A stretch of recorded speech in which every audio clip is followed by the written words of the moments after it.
Nagsimula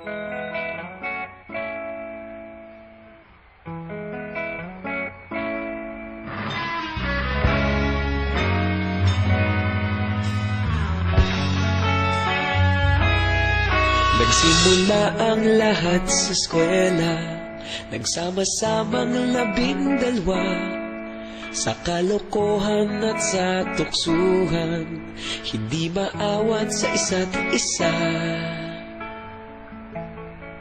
Madalas ang standby sa cafeteria, isang barkada na kaisaya, laging may hawak-hawak na gitara, konting udyok lamang kakanta na. Kay simple lamang ng buhay noon, walang mabibigat na suliranin, problema lamang laging kulang ang datong. Sana napunta ang panahon? Sana nga ba? Sana nga ba? Sana napunta ang panahon? Sana nga ba? Sana nga ba?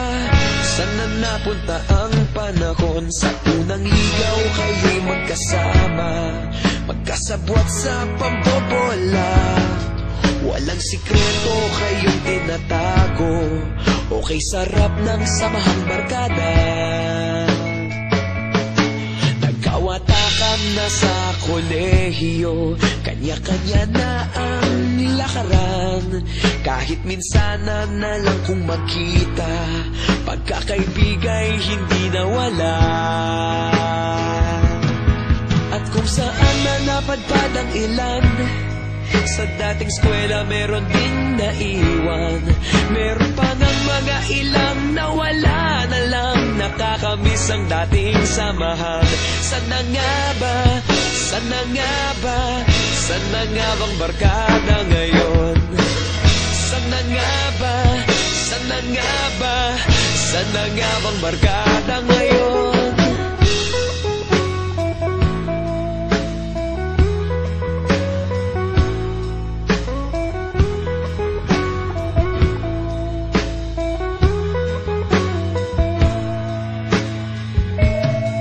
Ilang taon din ang nakalipas, wala pa sa aming tatay na nagsusumikap upang yumaman at guminhawang kinabukasan. Paminsan-minsan kami nagkikita, mga naiwan at natira, at gaya nung araw namin sa eskwela, pag magkasama'y nagwawala.